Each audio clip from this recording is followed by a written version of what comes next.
Good morning, class one. This is me, your subject teacher of SST, Ratna Mukherjee. And finally, you have given your first term examination. And now, let's move forward for your second term syllabus for second term examination. And without wasting any time, let's get started with chapter number 7, Fundamental Rights and Duty, open page number 55. Alright students, so today we will discuss the Constitution of India and its principle, where the Constitution on based which type of principle. Alright, today we will discuss that. And before starting, you should know what is the definition of fundamental duties, means what is fundamental duties. So the fundamental duties are the moral obligations of all citizens to promote a spirit of patriotism and to uphold the unity of India. Alright? Okay. The Constitution of India, we have already learned in our previous chapter what is the Constitution of India. Alright? Now every country has a constitution. It is a book of rules which states how a country should be governed. Means how a country should be governed. All the rules, regulations are mentioned in the book, and that book name is Constitution. Okay? The Constitution of India is the longest written constitution in the world. Dr. Bhimrao Ramji Ambedkar drafted the Indian Constitution. Who drafted? Now, one question comes in our mind, that is, who drafted the Indian Constitution? Dr. Bhimrao Ramji Ambedkar drafted the Indian Constitution. The Constitution includes the method and the citizenship of our country. It highlights the fundamental rights, directive principle and the fundamental duties of the citizen of this country. But one thing again comes in our mind, the Constitution of India is based on the principle of democracy, socialism, secularism and republic. That means these are the main four pillars of Indian Constitution. Okay? Again I am repeating, the Constitution of India is based on the principle of democracy, then socialism, secularism and republic. These are the four main pillars. First one is democracy, socialism, secularism and republic. Okay students? Now open page number 55. The Constitution of India came into effect. The Constitution of India came into effect on 26 January 1950 and it is a national festival. It is a national festival and it is celebrated as Republic Day. It is celebrated as Republic Day. Okay? Our Constitution is based on the principle of, again I am repeating, the four pillars. First, democracy, socialism, secularism and republic. So now I will explain what is democracy, what is socialism, what is secularism and what is republic. So open page number 56. Democracy is where people have the right to choose the leaders who will represent them in the government. Means we all are living in the principle, we all are follow the rule and the principle of democracy, because we will choose. We have right and we will choose the leader who is deserving and who is not deserving. Alright? That means in democracy, the principle of democracy is what? So principle of democracy is where people have the right to choose the leader who will represent them in the government. Okay, so democracy therefore is the government of the people, by the people and for the people. That means basically what is democracy? Democracy is the of the people, means democracy is a government. Democracy is a government.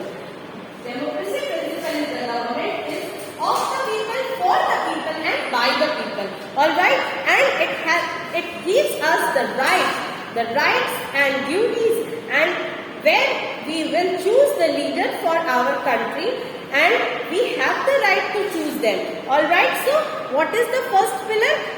So first pillar is, the first principle of Constitution of India is democracy, and democracy is where the people have the right to choose the leaders who will deserving and who will not deserving. Alright, then point number 2, that is socialism. Socialism is where all people are equal and treated equally.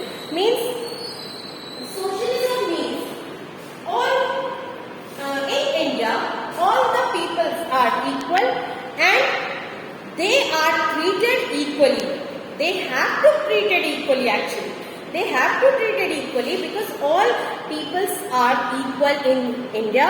So they have to treated equally. And these are included in the socialism, and there will be no, this is the main important point, there will be no discrimination on the basis of caste, religion and color and many more things.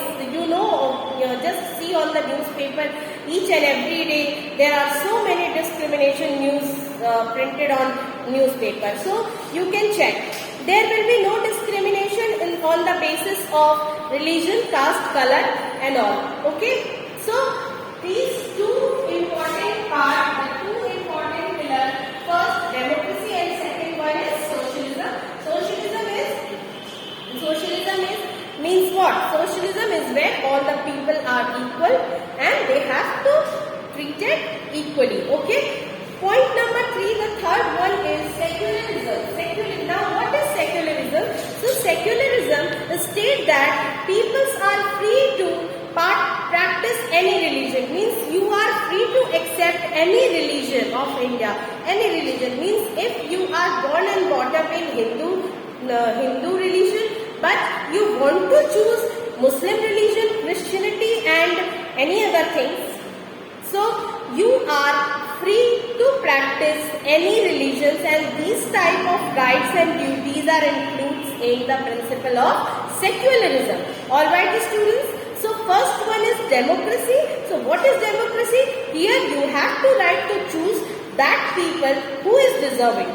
And socialism means peoples are equal and they have to treat it equally. And point number 3, that is secularism, means you are free to choose any religion. You are free to practice any religion. And point number 4, that is republic. So republic is where the head of the state is elected by the people. India is headed by an elected president. Means republic is where the head of the state is elected by the people. Head of the state means if you upcoming elections on I think 2022, then we have to choose our CM. So that means when the head of the state elected by the people, we are the people and we have the right to choose them, and India is headed by an elected president. Alright. So finally we can say that our country is therefore socialist, secular, democratic and republic state. Alright, we can say that very clearly. Our country India is a socialist, secular, democratic and republic country. Alright students. So this was the explanation of the Constitution of India, page number 55 and 56. Now, one small point you can see in your book, it is a fact. Monarchy. You can check it on page number 56, monarchy. Now you should know what is monarchy. So monarchy is the form of government that has a single person known as monarch, means king and queen. As you know that very clearly, the country North Korea and the country Britain, they follow the principle of monarchy. They follow the principle of monarchy where only one king, one monarch and one queen, means one monarch. Britain is completely follow the rules and regulation of their queen, and North Korea is completely follow the rules and regulation and principle of their king, Kim Jong. Okay, students. So, what is monarchy? Monarchy is a form of government that has a single person known as monarch as its head. Okay. So, till then, stay happy. Read page number 55, 56, and if you have any doubt, then please contact me before 6 p.m. Not after 6 p.m. Alright? Okay then. Goodbye.